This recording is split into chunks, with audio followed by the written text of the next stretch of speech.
Happy September, folks. We're getting up to the end of the year. Our kids are back in school. The dog days of summer are over. A few announcements. We are going to be switching over the website any day now, but I would say probably be moved everything over in the next couple of weeks. Simplepassivecashflow.com is going to be going away to move to the wealthelevator.com. This is to coincide with the new book that's rolling out in a couple of months, which we're on the final draft for this book. It's turned into a pretty meaty 200-page manuscript, maybe about 3 times as big as that other book that I wrote, The Journey to Simple Passive Cash Flow. One of the reasons was the green color was just a little out there, and the Wealth Elevator just, I think, has a little bit more widespread appeal, and it aligns more with the mission of helping out people with taxes, getting into alternative investments, and infinite banking, or what we call accredited investor banking. And that simple passive cash flow idea, it's still there, but I think for a lot of our investors, the cash flow really isn't that important for folks. It's more about getting your equity increase, and a lot of that has to do with delaying cash flow in the interim and going for more deals like developments where you have to delay gratify and wait for 3 years until you have refinance or payout at the end. I guess as far as deal announcements, still can't really make new deals work. Part of that is the capital markets are in a position where, yeah, sure, prices came down 10 to 20%. However, the biggest thing for us is how much loan to values can we get? So it used to be probably about a couple of years ago, we could get 70% loan to value on acquisitions. And that has gone down to about 55%, maybe even lower, which means like I have to bring like half of the money to the table for a down payment, which means if I would have previously bought an asset where $10 million for the capital raise, that would have been the equity. Now, today, even with the price being a little bit lower, I still have to bring more money in. So probably be like $13-14 million capital raise.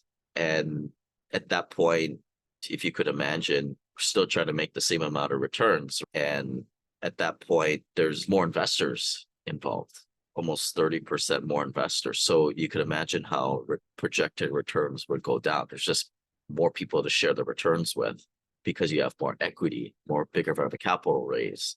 So therefore, that's why we haven't been picking up new assets as of last summer.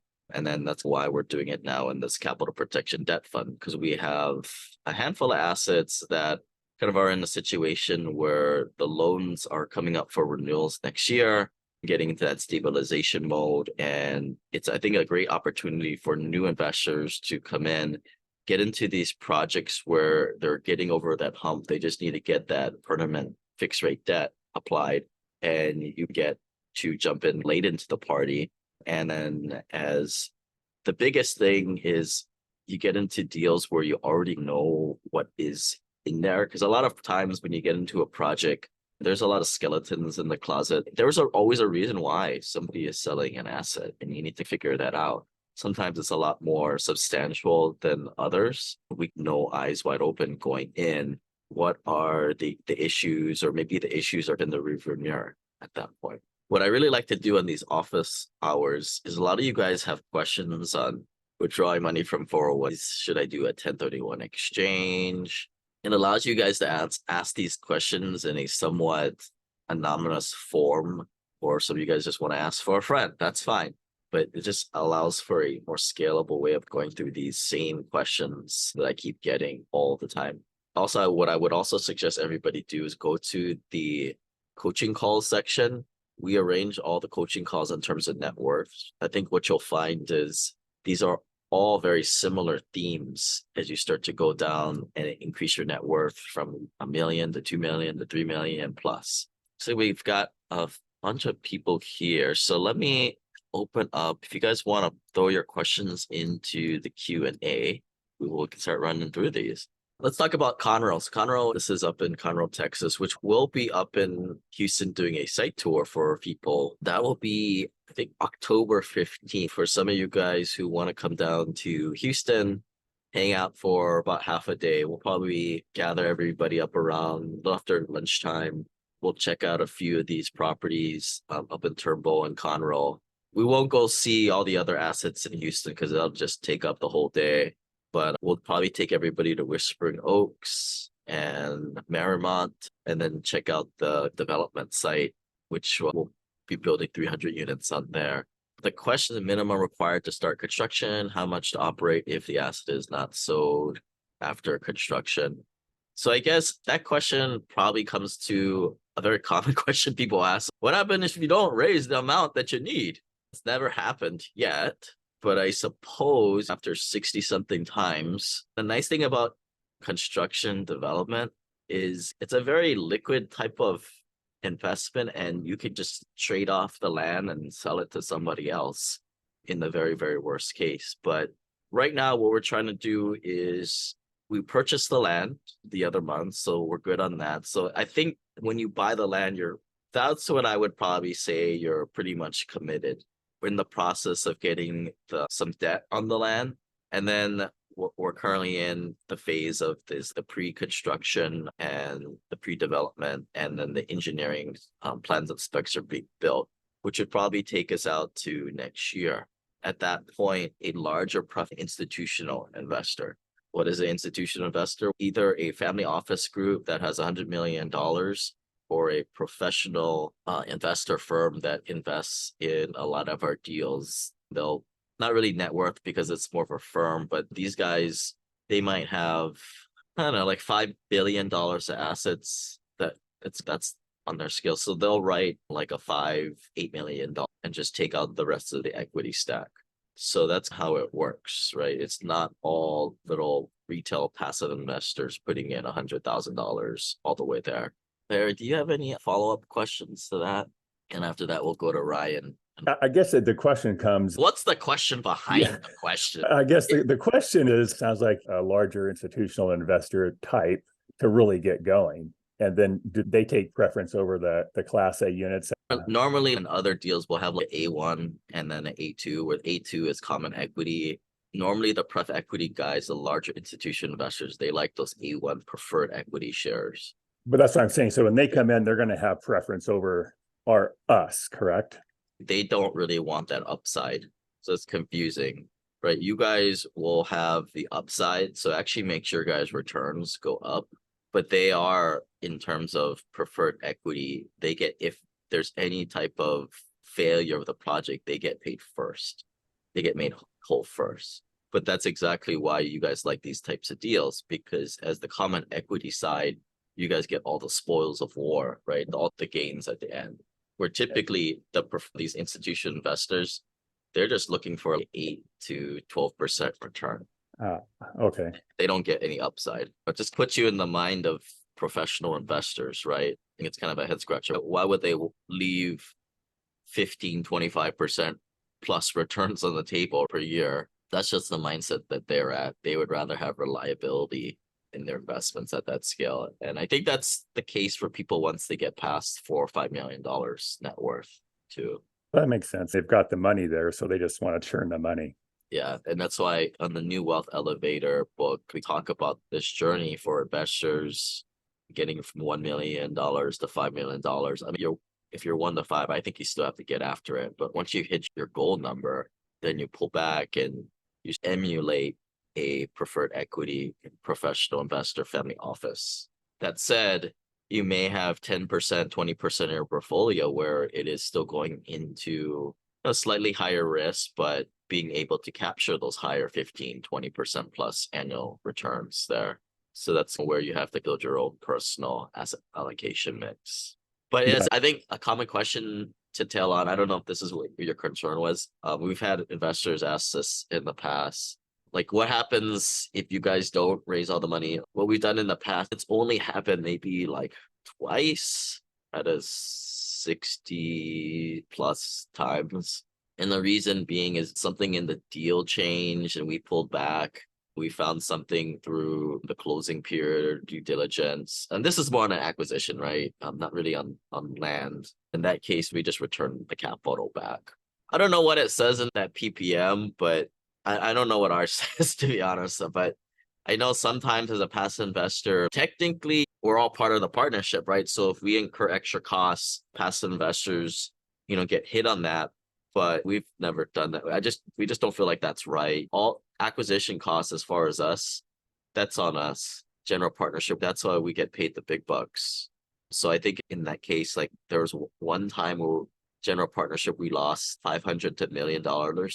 We just ate that. We just returned your guys additional principal back so you guys don't lose any money. Like I say, you guys in a partnership. So you could technically take that loss, like a slight haircut, but that's just not what we do. And this has happened a couple of times. The other time, I think the earnest money on that was like $1.5 million, which we general partnership just ate. That's just no way to do business, in my opinion. But does that make sense? And like once the No, that does make sense. That helps. Yeah, I don't know what's in like PPM, but that's just how we do business for the acquisition of a startup there. And this is launching the deal and getting it raised. That's what we do, right? This is basically we do startups at one point every other month, and we hadn't missed. We don't miss. Let's just knock these out while I got you. Sorry, I just found this email. Yeah, let's talk about the sourcing acquisitions thing. Oh, okay. This is in case, what if one of the general partners die question, right? Oh, I don't want you to die. I just want you to not be able to work. Yeah. Or I think what you really have to think about as an investor is what if we lose motivation? That's the truthfully the bigger concern. If we died, what will probably happen is these investments that we run, it's something that any private equity firm could run, right? Especially once you're through the acquisition phase and you got your capital set. Luckily, in these times, there is a couple of us, right? You have a pilot, and just in case one person has a heart attack, there's another co-pilot there to fly the plane. But we don't have key man insurance. That's just not something we really thought that it was worth getting.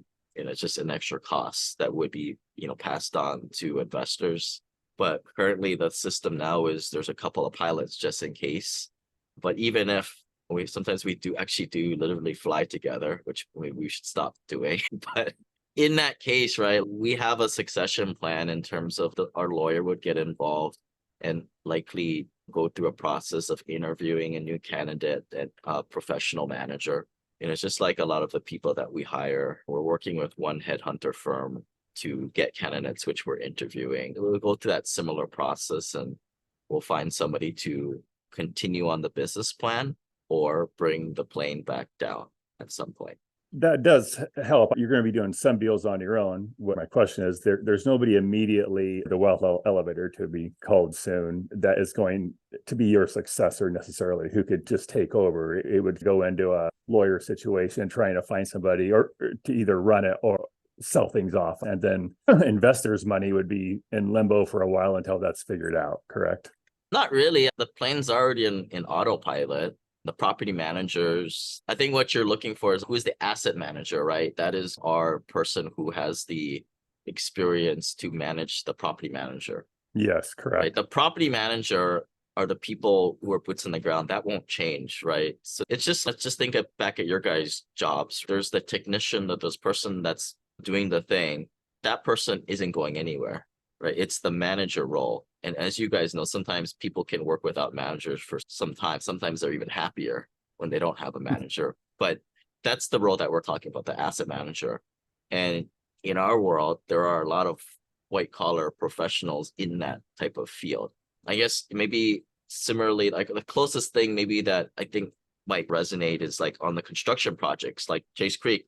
In there, you have the property management, and you have when we're in construction, we have the superintendent who's like the manager of all the work groups and all the crew members. That is obviously a key personnel. The question is, what happens if that person goes away? It just gets rehired out. It's just, as you could imagine, there's a dime a dozen, right? They have colleges and people go through college and they come on to pump out these really good white collar soldiers. And that's the professional we would go and get and interview. So there's plenty of these guys. Got it. And that's what makes it on the construction side. That was the role that I play. I was that poor sap who, if you have less than 5 years of experience, they only pay you $100,000. But if you're a journeyman who's done it for 15, 20 years, maybe you can get $200,000 or get yourself up to $250,000 a year. But boy, are you leaving a lot of money on the table unless you're on the owner side. or like how you guys are the investors. And that's just how that world works. And the little peddly construction engineer superintendent, as you're seeing now, they're pretty replaceable.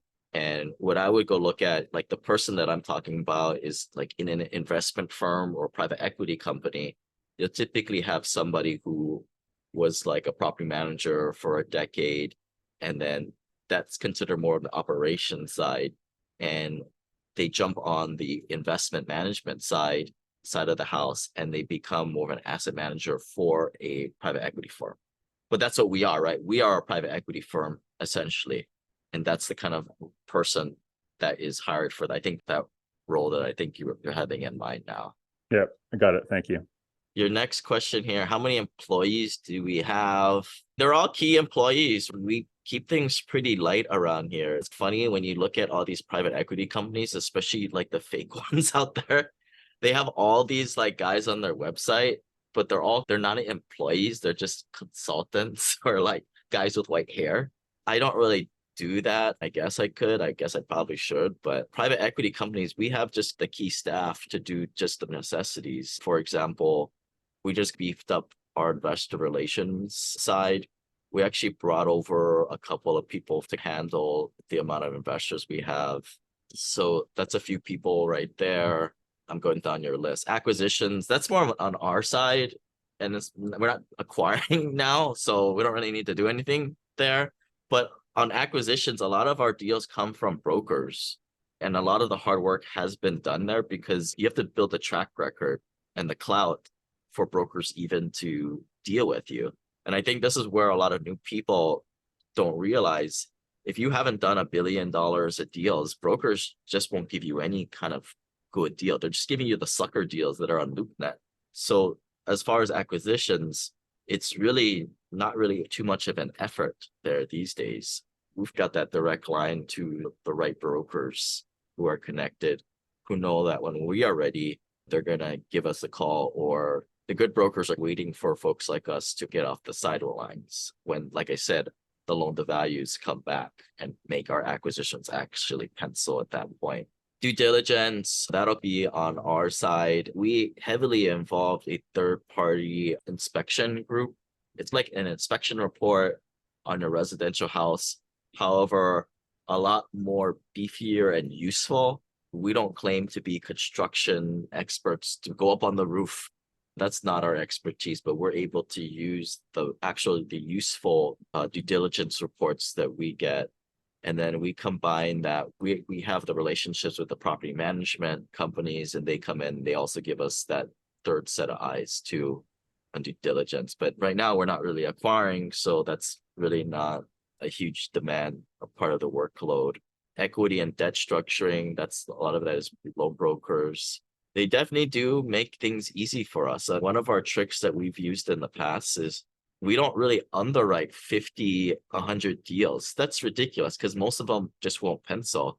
Sometimes what we do is when a broker says, hey, this deal is good, guys, we'll send it right to our loan broker to underwrite it. Because if the loan broker underwrites it and they won't give us a loan on it, we're not going to even look at it in the first place. So that kind of helps us save a lot of time and energy.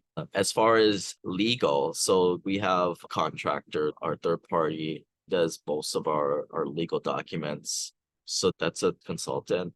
Insurance. If we were to bring on anybody, the next role would probably be like an in-house insurance person, because man, there is a lot of insurance costs these days. And although unless we're acquiring, that workload isn't as intense, but insurance is we're working directly with the insurance brokers and carriers on that. Accounting, again, third party there. We don't really like to do this in-house. We don't really want to touch books.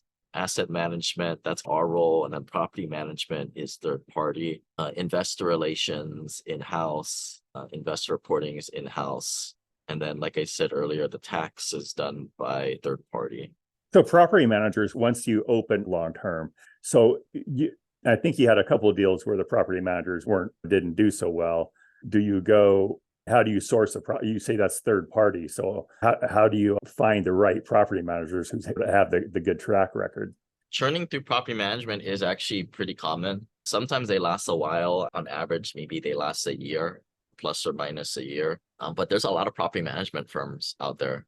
There's maybe in the residential world, if you're looking for Huntsville, Alabama, a smaller market, there might be hundreds of residential property management firms, but commercial ones, and maybe like a dozen. So it's just an interview process. And part of the interview process is, and this is in the remote investor e-course for a lot of you guys, the section where you're interviewing property managers, there's like a list of questions you can ask, which unfortunately for residential, when you're buying little rental properties or turnkey rentals, it is a little bit of, you ask them these questions, they give you like the BS answers that you want to hear, and then you see how it goes. On the commercial side, we don't really ask these like kind of softer, open-ended questions. For us, it's like, hey, run this property. What can you hit in terms of NOI collections? And then we'll get it back. And then we look at it based on how we would benchmark it. And then we go back to them and we say, can you guys hit it? Because ultimately we're setting up like if you're hiring an employee and you're saying, you think you can sell 500 units? We'll employ you, but if you don't hit your 500 units, you're fired. You're firing yourself, basically. And that's a little bit how the commercial property management hiring works. They really want to court us because we have such a large portfolio. That's how they grow their individual companies. So in a way, we are a little bit of a bell at the ball where we get to pick from a lot of suitors. It comes down to the numbers, right? They write their pro formas, and then if everything looks good and we like them, there's a synergy between the management, we move forward and we put them in the seat. But we have, at one time, you guys said you guys were going to hit this operating budget. So when you hear like your competitors saying we're vertically integrated, everybody as part of we know who we're hiring long-term to manage for the long-term and blah, blah, blah.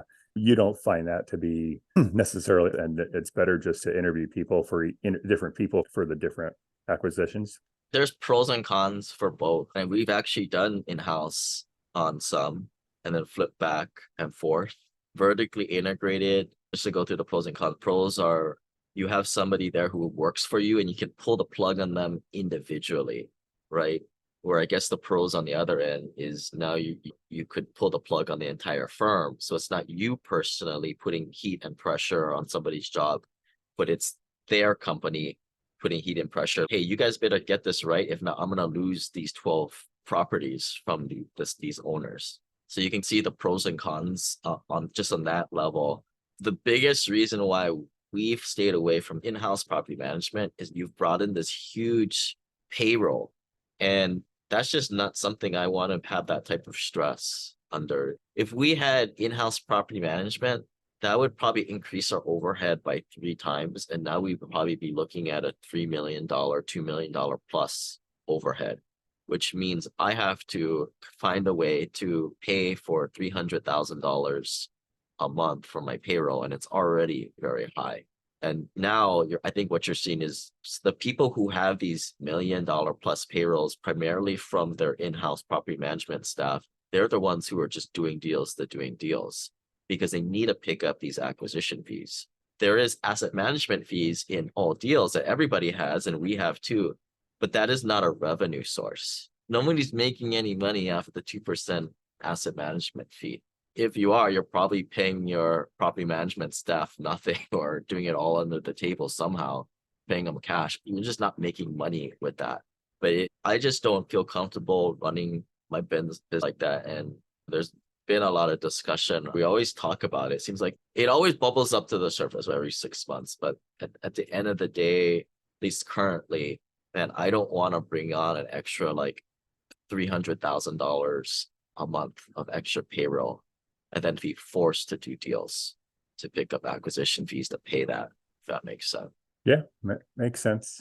But it sounds good on paper, right? Now you have your own staff, but also we've had in-house property management where it doesn't work, right? And then you may have a bad apple amongst that team and it doesn't matter. It's all your team. Whereas when you have a third-party property management staff, it's their job to go and get an individual person and change them out. That's their job. HR falls on them. Yeah, no, I agree. I like the answer. And an overhead's a killer. And then managing the overhead, and just like what you said, it's not your problem necessarily. It's the third party's problem to get a bad apple out and no longer yours. There's lawsuits, everything else, everything you have with employees. And I can see you guys are generally able to give better returns to the investors than the larger companies that say they're vertically integrated and handle everything and do everything just right. They have so much overhead to pay, they have to pay. It's got to come from somewhere. Yeah, your acquisition fees, some of these guys are like 5-6+% when you add up all of the, it's not just acquisition fees. Some of these guys have capital in funding fee, random other fee too. That's all acquisition fee. And sometimes it adds up pretty high there. And I'm a student in the game. I see what everybody else is doing. I see some people who rode high and saying, yeah, we're having a great success with our in-house property management. And here's how we're benchmarking our 12 property managers. And we can see the worst ones and then we fire them.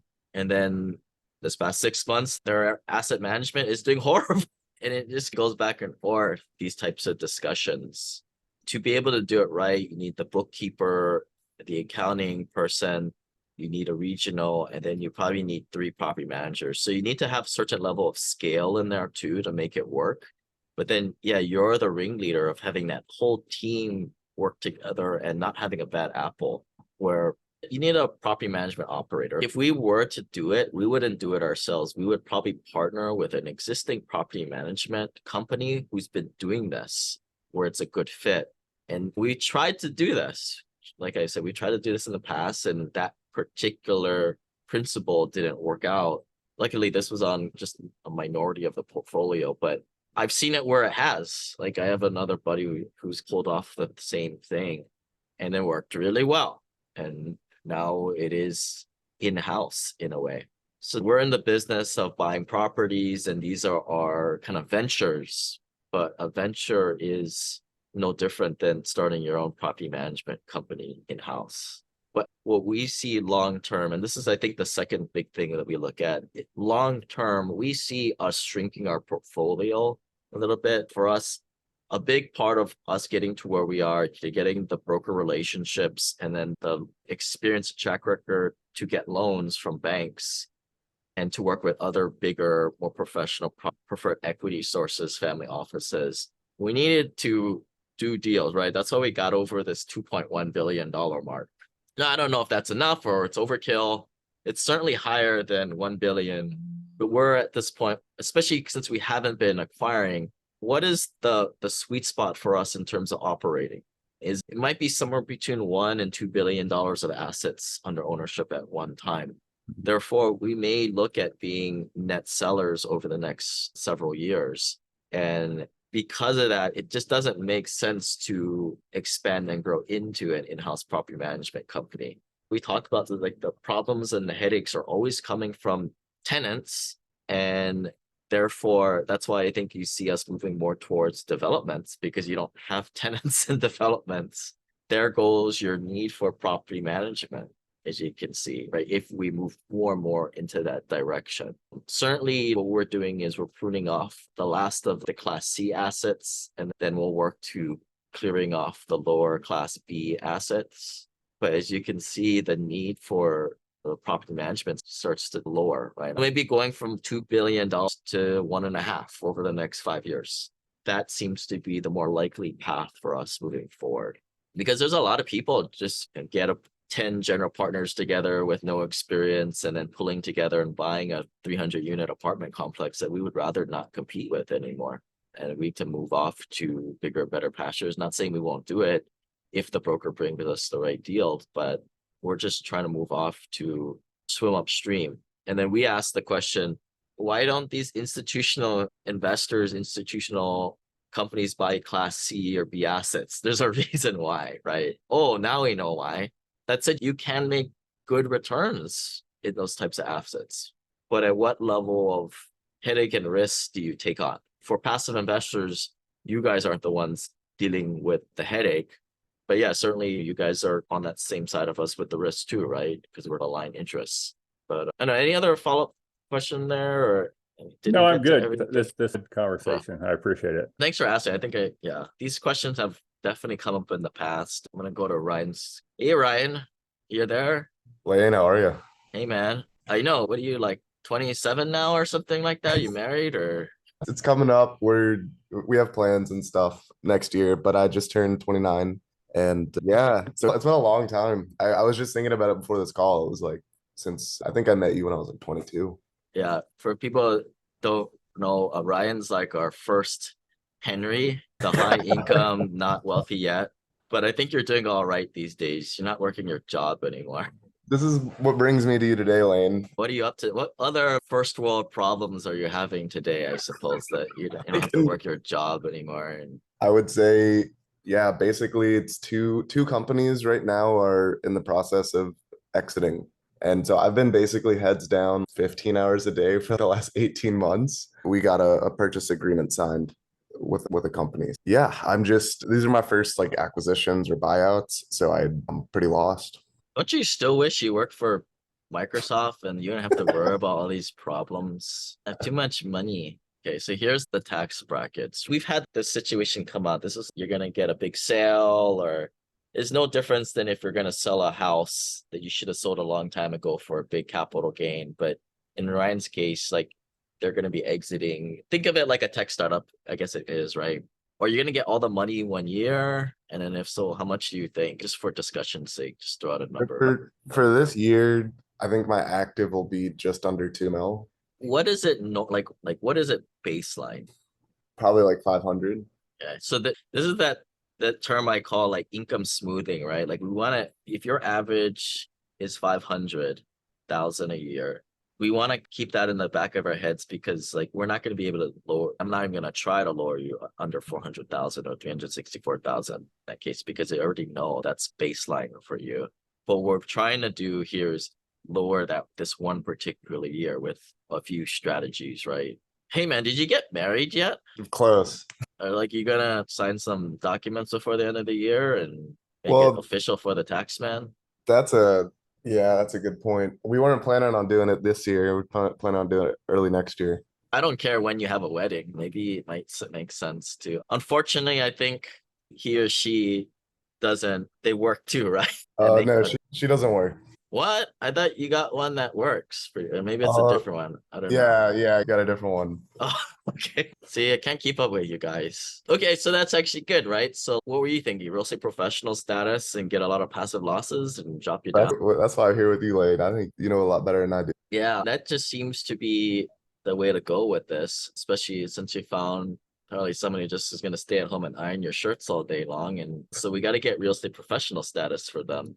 This confuses a lot of people, right? So if this confuses you guys and you guys are new to this, don't pay attention to what I'm saying here. But when you're a real estate professional, in a way, everything becomes ordinary.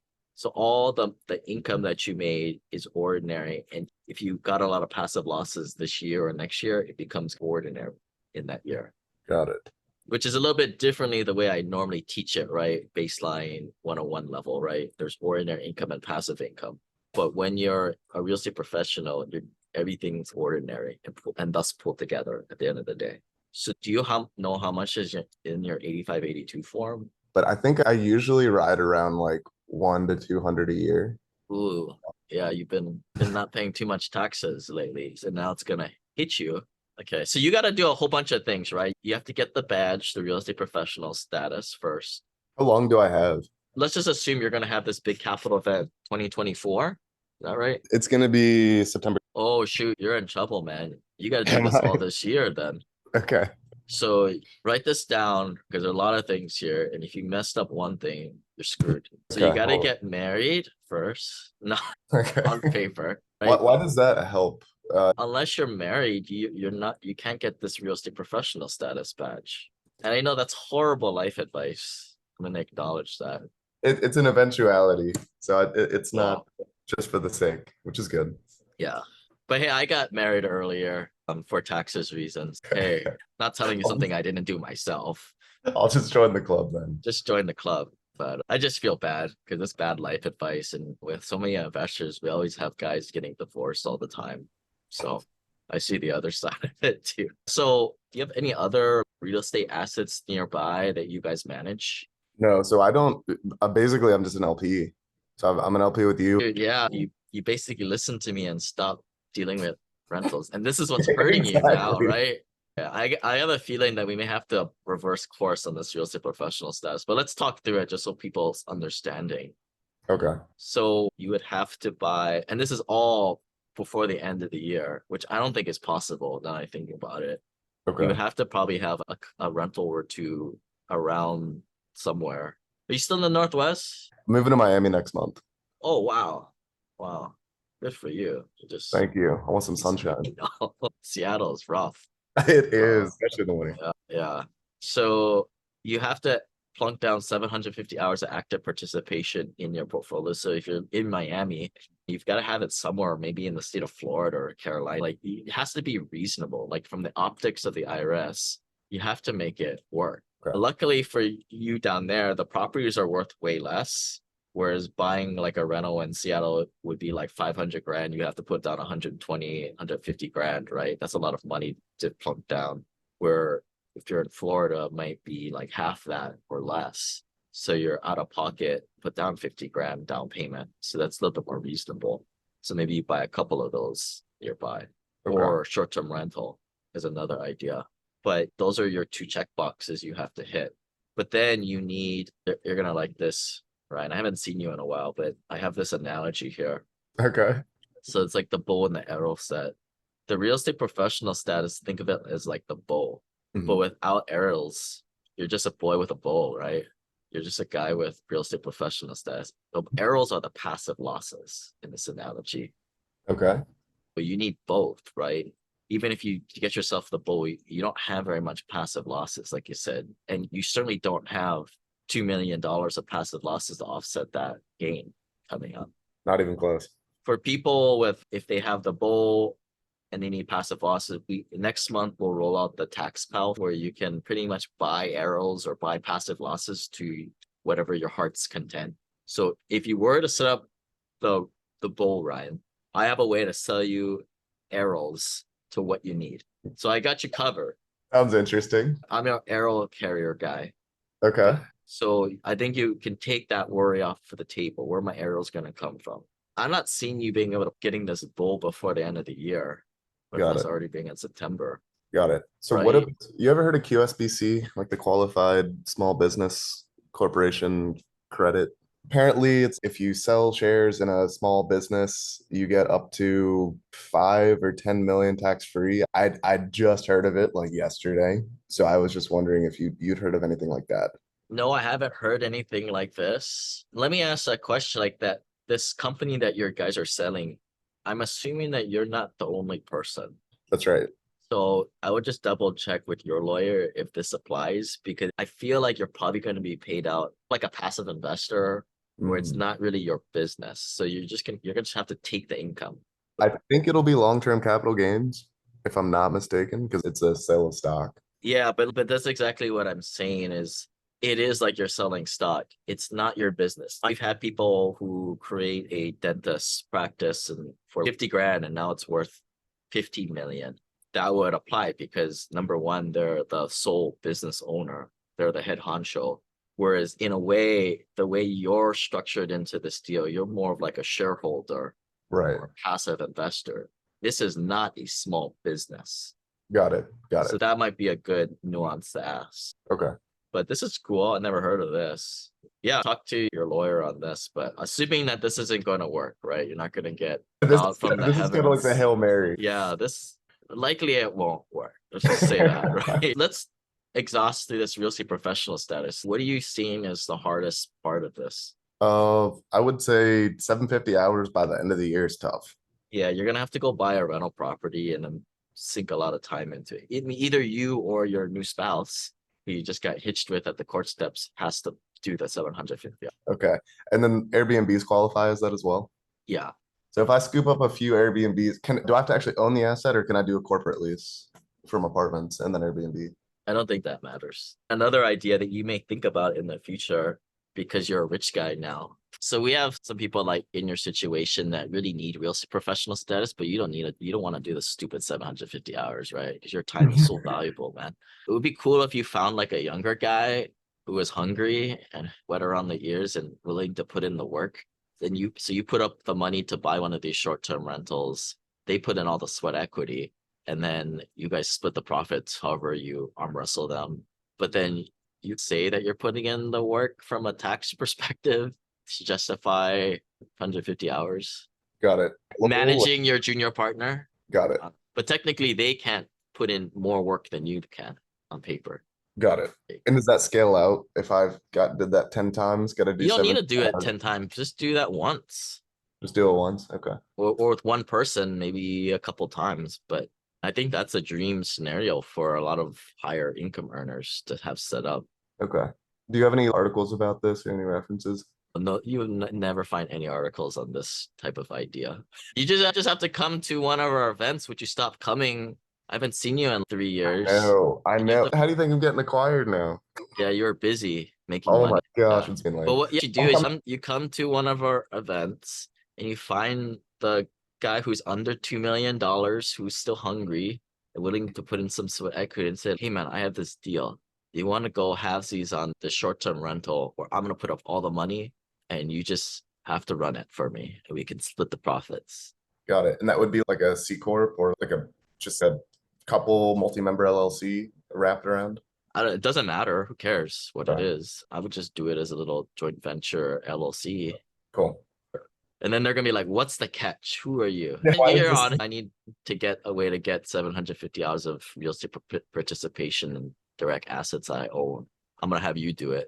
Okay, that works. I would say only like 10 or 20% of my investors are like in your situation where you make over $360,000 a year in the higher tax brackets. Because if you're less than that, you don't make that much money. I don't know why people freak out about taxes if they're making less than 364. But you have to have a higher income like that, and you have to be doing rep status. Even right now for you, if you being in the higher income brackets, if you don't have rep status, all the passive losses don't do anything for you.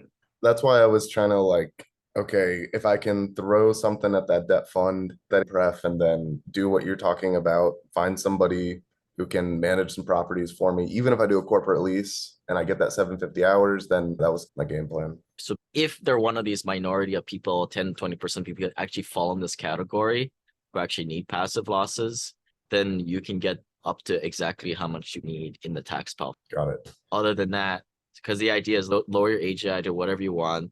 All right, check the box. I got it around 400 or 500 for you, and then just invest the rest of the money just for straight returns. Okay.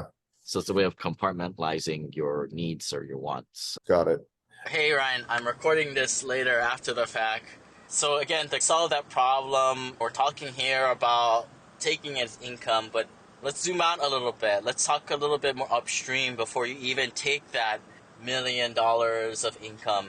This is where you get into other types of strategies, such as like delaying the payout as much as possible. Or this is where some people will do these Delaware DST trusts, which I don't think that they make sense for anybody who's doing any type of capital gain under $1 million, $2 million. But for your situation, especially because it's so late in the year already, and lining up rep status and getting your passive activity losses in a row is already late in the game. And again, this is where you want to take a more holistic look at the whole situation, as opposed to just looking at mitigating the taxes after you already take the income. You know, in a way, I'm reading the book by Peter Thiel, who's the longevity guys, and to talk about doing rep stats and taking the income, lowering your AGI, it's like dealing with cancer after you've been eating poorly and sleeping poorly for the last 30 years. Where can we look more upstream and holistically? And one of those might be delaying that income, maybe spreading it out over a longer horizon. Now again, I don't know what your situation is, but maybe you can talk to your partner about taking a deferred comp, spreading it over the next 2 years, or heck, at least delaying it into 2024, and then maybe in 2024 or in 2025, then being married, then doing rep status, and then you got 1.5 years, 2 years of getting passive activity losses to being able to offset it. So more information about that, just Google monetary installment sale might be another option. Other than that, if you were to take the income this year, man, you're already in a tough spot. Like I said, it's like you eating poorly, getting 5 hours of sleep every night for 30 years. You dug your own grave already. At that point, you might consider these fee simple conservation easements, but You know, with the latest omnibus bill, not many people are doing them these days. I don't do conservation easements. I don't operate them. That's where I hold back my hands, and ultimately you guys are in charge of sourcing those own deals, which is why the family office group is so important, right? To mind map with other people doing these types of things. And a lot of like the doctors that make over $500,000-$600,000 every year, they haven't been investing long enough, and their spouse just isn't on board with them to do the 750 hours of active participation. It's not like they need to do it themselves though, but they just are a little lazy. They don't want to do it. And I guess when you have kids, you'll understand that, how you're tired and you don't want to do things, even though you might save $300,000 a year in taxes. But that's another option. But again, the devil's in the details on that one, where the biggest thing is investing in the right operators. And that's where some people may look into oil and gas deals. But man, that sector is full with shysters and cowboys in that arena. I don't even deal with it. Just if somebody brings me the startup, I don't even want to look at the dang thing, right? But that's a way of looking at that problem. At the end of the day, good problem to have. As the mere mortals among us are making $200,000 to $400,000 a year, and that's just life for most people. And then if you have, let's say I start a business like this joint venture or whatever, and I have to throw money into it, does that count as an active loss and offset my income because now I'm using that for that business makes $1, you can't take those losses. Got it. You can rack up all these costs, what you want. It's just a startup cost. And until you get into business, you can't really write the thing off. Got it. And then lastly, you were saying like once you get your base layer 4 to 5, you say most people should just throw that and get some cash flow. What's your opinion on just going for gold versus hanging out around like that base layer? I joined the family office group, man. These are the lifelong questions that we ask. What the heck is life all about after 5 million net worth? You're eventually going to get to 8 figures really easily, probably before your 50th birthday.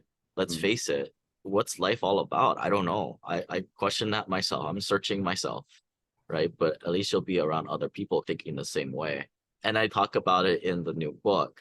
And if I were to propose 2 paths for you, one path would be like, all right, just cruising at 5 million, and eventually it grows to 8 figures by the time you're 50 years old, and just enjoying life. And you'll eventually maybe have kids. I don't know. I think I have young kids now. I grew up too in the meantime. Yeah, I know you. We have kids now too. Yeah, and just enjoying that while it's happening, as opposed to working, or keep investing and getting yourself to that $50-100 million level, if that's what you truly aspire to.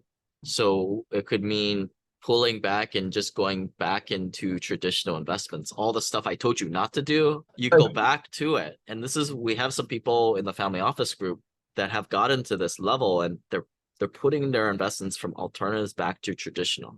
And if people are listening now, I always have to say this. People, you guys' net worth is not 4 to 5 million. Put your earmuffs on right now. Don't listen to the thing we're saying. You need to get your net worth to 5 mil before you even start thinking about doing this.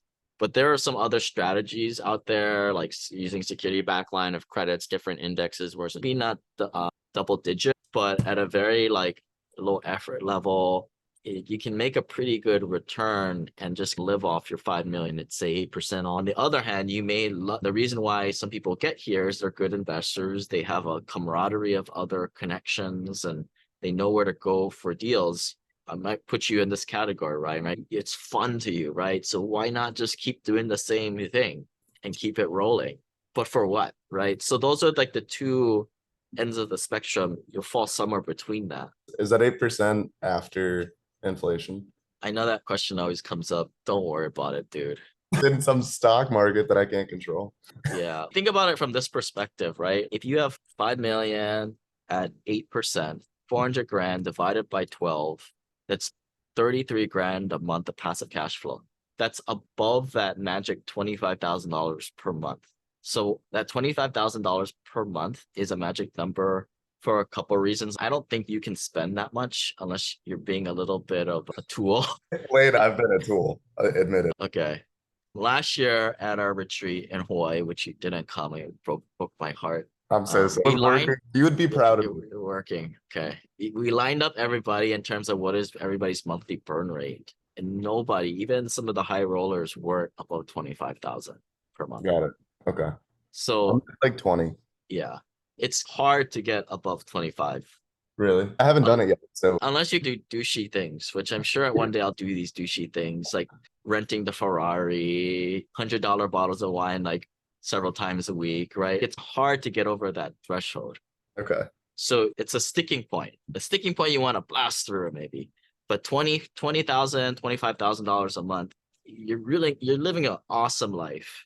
And your net worth is not decreasing. It's actually growing because you probably have a surplus of $5,000 a month to $10,000 a month, which is hell a lot more than most people have, even in our group, per month of surplus. Most people in our group are saving $5,000 a month, something like that. That's after you burn 25 grand. And this is why I'm saying don't worry about inflation or like you're Cool. good, man. Let me ask you one more question. And it's a sensitive topic, obviously, for some people, but what do you think of prenups? Oh, my understanding is, especially if you have kids, all these prenups are they're set points. If you were to get a divorce, it goes to family court and it blows your prenup up. Okay. But it's an established set point. So it's a starting point for negotiating. Got it. But a prenup is not set in stone. Obviously, you want to do the steps of having your other person review the thing and have their attorney sign off on it too, knowing that you didn't coerce them into signing a document that they didn't understand.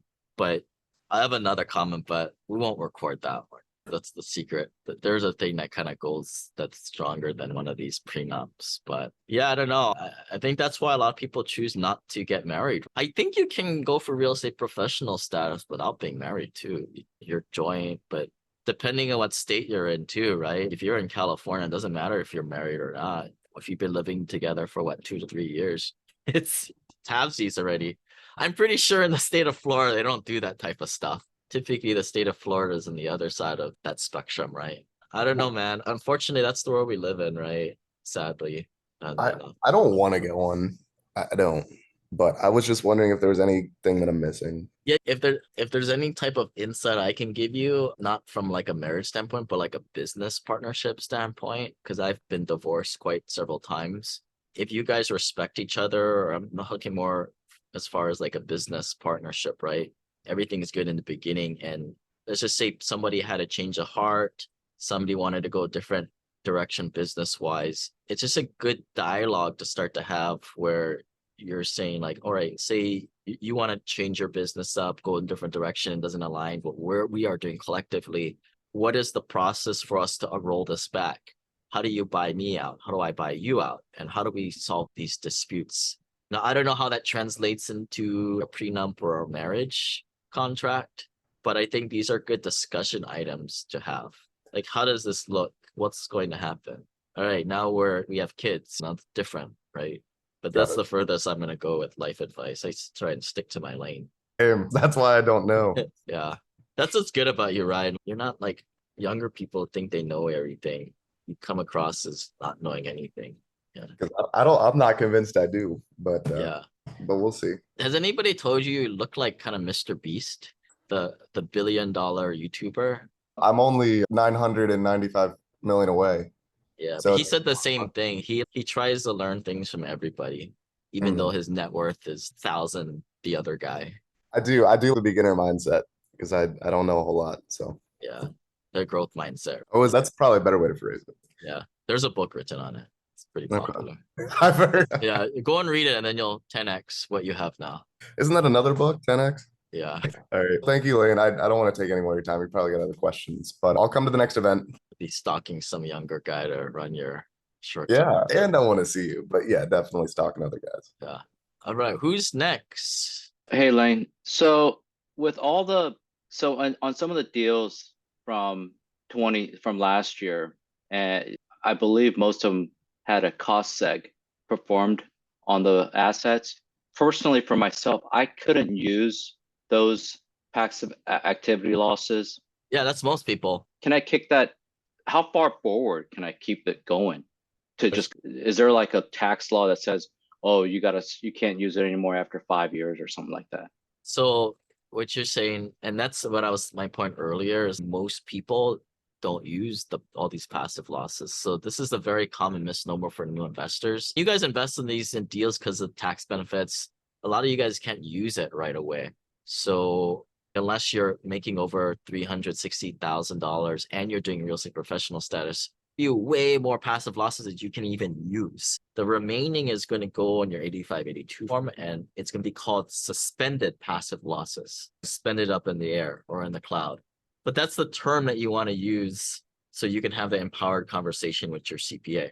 Some CPAs don't even understand this. Right now, and as it's probably been since the beginning of time, these things don't expire. They just stay suspended in the cloud for you on your 8582 form. Just like how you have an expense for your business, you can always use that as an expense. You may not be able to use it or want to use it that year, but this is where you have the ability to use it when you want it, when it best makes sense. And if you caught on to that term I used with Ryan earlier, income smoothing, when you have these bigger years, that's when you want to use them. Gotcha. And then just to rehash from past conversations, say this year, if I could have, with the suspended losses, could I have just used up 100% of that this year, and then next year with the tax law being I can only use up 80% of losses if I had that? So let me reshuffle the deck, because I think you're kind of confused here. This bonus depreciation thing, guys, it's just a syndicator's tricky way of tricking you guys to getting freaked out about less losses. The bonus portion is just a small minority of the whole losses that you're getting. And most of y'all can't even use the whole damn thing anyway. So it's an afterthought. But let me break this down a little further. So when you depreciate an asset, a portion of that is the bonus portion, a very smaller minority portion. And that minority portion is the portion that's going down a little bit every year over the next several years. But the majority portion is just the regular depreciation that's always been there. Oh, okay. Now I see it. So don't worry about it in a nutshell. I'm looking at the K1s from 2020 to 2021 and now 2022. I don't see one bit difference. I'm sure it's there, but it's a small portion. And even if it is a small portion, unless you make over $360,000 and you're doing real estate professional status and draining out your suspended passive losses, it doesn't make a difference for you. I want to go back to that 8582 form. Suspended passive losses, it stays with you. I'm not going to say it's never going to go away, but it's never gone away really in history, and I don't really see it going away. If not, that's just how business is done, right? You have losses on real estate and you have business expenses. You're always going to be able to use it. But where the changes may occur is they may say you can only use up to X amount of the passive losses a year, right? Similarly, how some people will use conservation easements, how they cap the amount of one time you could do it 100% of your income and drive your income down to zero. Nowadays, for some fee simple types, they're like, you can only use up to 30% of your income. So if you made $1 million, you can only drive it down to 700,000. So those, if you take any type of takeaways from other tax situations, that may be what happens. So you may have $500,000 of passive losses, but you may only be able to bring out X amount of your income, for example, that year. But other than that, let me give you another analogy, I guess. It's similar. These are like fun factor. I don't know if that's a good analogy. Fun factor. Do people know what that is? It's like an arcade. You get these tickets, right? In a way, passive losses are like those game tickets to buy prizes with. You're always going to have them as long as the company stays in business, as long as the United States government stays in business. The tickets are always going to be worth a ticket.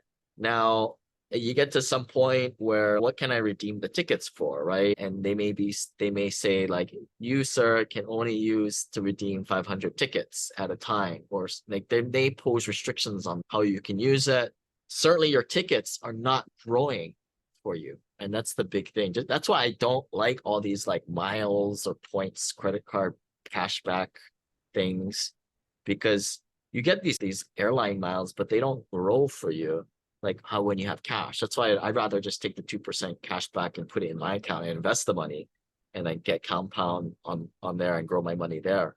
Whereas if you have your 8582 form, like the passive loss is great, it stays with you, but it's not growing for you. So this is where some tax aficionados, I call them the pro guys, what they will do is they will drive their income down. They'll burn all their tickets, their passive losses, and drive their income down to zero, or as low as it is, even though I may provide a counterpoint to them saying, why drive your income down from 200 down to zero if your tax rate at those income brackets are a little lower? Because in their defense, their argument, they're saying, I'd rather have my money now and grow it at 10%, 12%, 14%. And I feel like at the end, I'm going to have more money at the end. And you can argue both ways, but these are the conversations that investors have. CPAs don't have a slightest clue about this. They will tell you what will happen if you make this decision or not, but they're not the ones that tell you or have these strategy type of conversations that we're having right now. Hopefully I didn't confuse you there, Steve. Any follow-ups on that one? No, the only thing that comes to mind with going back to where that when you were talking about rep status is that if you were to attain that, is it fair to assume that you might get audited? The chances of getting audited would increase. And I guess if you have all your paperwork and receipts and whatnot in order, then you could probably defend yourself, but no one wants to get audited, obviously. And would that increase, would you say? Yeah, but who cares? If you're doing everything on the up and up, who cares? Yeah, okay. And you have I'm coming from the other end, or pay an extra 50, 100 grand every year for the next 10 years. What would you rather have? And I think I'm coming from this point of view because I think most people are just way too cautious and they freak out over they're doing a home office deduction. I actually think the home action, it's chump change, but it is a gray area, right? A little bit where I feel like this stuff is a lot more black and white. It's actually a lot more defendable. Of course, talk to your CPA. Unfortunately, most CPAs are really not versed with it. That's why I see 95% of our clients change their CPAs. But part of this is you need to empower yourself with the right information to be able to talk with your CPA and work to a solution for this. Because most CPAs, even if they do know what to do, won't do it because it's just too much work for them. But that's what we teach you guys, the basics, passive income, ordinary income. And then that way you're able to have these conversations with the CPA. And then as you're breaking it down with them and learning yourself, you look at it from, if you were to get audited, why would you not pass? Why would not the IRS agent not get a great lesson in financial and tax planning from going through your file? But I think it's difficult for a lot of our clients. A lot of our clients are very high income earners, and maybe one of the reasons why is they're big rule followers, almost to a fault. Now, where most of our investors are questioners, that's how I categorize myself, where I ask questions like, what? All right, I see passive income and I can use my passive losses. Why can't I use my passive income to knock out my ordinary income if I'm Ryan's position, right? Because that's ordinary income. Okay, how can I use my passive losses with rep status? How do I get rep status? You have to not have a job and 750 hours. Well, it's 750 hours. Can I learn more about that, right? And that's how you go and dissect this. And then you get to a point where you're like, you have an understanding of, just in that case, 750 hours. What exactly do I need to be doing at that? You need to be active participation in a real estate that you actually own. I own a property 2,000 miles away. I have a third-party property management. That's a gray area. I probably wouldn't play it that aggressively. The more you dissect this and understand it, the less you live in the world of ambiguity, right? Where unsure about things and I don't know if I'm going to do very well in an audit. I just thought like that kind of game you're playing, which is all legal, and it works. I just thought that kind of would open yourself up naturally for the IRS to audit. And I guess I wanted your thoughts on that. So that makes sense. I get where you're coming from, right? You don't want to deal with headaches, right? Which is an audit. But whenever you get audited, you should never talk to the IRS. You always work through your tax attorney, your CPA. So I have just one comment here. I get audited every year. Oh, wow. And it's fine. It truly is fine. You come in, you show them the documentation. They're probably gonna do requests for documents, things like that.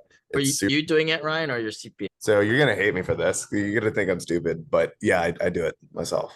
And he's still here to live the tale, right? Yeah, it's fine. It's scary the first year, then the second year it's annoying, and then by the third year you really just want to hire someone because you're sick of it. Great experience here, Ryan. Sounds But I think what I'm trying to do is Steve brings up a very common point, right? It's not really how much it costs or what it is. It's more like just dealing with it and not knowing and saying the wrong thing and putting your foot in your mouth. Just don't worry about it and just hire somebody, hire your professional, do it on your behalf for you. And then maybe that was the concern, right? But a timely comment, Ryan. Thanks for that. You could do it that way, right? And it came out fine. Yeah, it's fine. It really is. You'll think this is funny, Ryan. There's a CPA out there. It's pretty popular, and he'll say like on his webinars, he always say, if you have a 30% chance of winning, just do it. Let's just try it and do it and get the benefit from now and take the chances down the road. I'm not that aggressive, but if you think about it, it makes sense, right? Like, yeah, my success rate is higher than 30, but yeah, I don't even try to get audited. I think it's just I think I flagged their system one year and they just haven't relented. yeah. But I think this is a great point of like your peer network. Like most people in the cubicle land are just freaked out about getting an audit for buying their fit office in their house. And then you surround yourself with guys like Ryan, who's like saving hundreds of thousands of dollars a year on taxes and talking to us himself. The whole point is to stretch it's your peer group, right? You are the 5 people you hang out with most. And if you consciously try and move towards the way you inherently think yourself, you're not going to go that overboard. But it comes back to the same, oh my goodness, I'm taking money out of my home equity and I'm playing an arbitrage. I know I should, but it just makes me feel really uncomfortable. And that's why I think a lot of this is just your peer group and not listening to what the guy who was in the cubicle next to you doing. And I think that's what's really hard. And that's something I forget because I'm not in the workforce anymore. It's something just to be conscious of and why you got to get around other passive accredited investors more and more. Oh, Sean, your question here, CPA, shoot us an email. We'll make a connection for you. We'll wrap up. Thanks for joining office hours. In a couple of weeks, the third Saturday of the month, I'll do more of a syndication workshop where we go into more syndication academia for those of people who are more interested in that. I think we're on the number section of the e-course. The website's a little bit all over the place because we're making the transition over this month. But if you guys have any questions, just shoot us an email, team@simplepassivecashflow, or give us a call. Try not to text us because the texts get lost all the time, but email is probably the best form of communications for our team to get back to you guys. And if not, we'll see you guys on next month's office hours or third Saturday.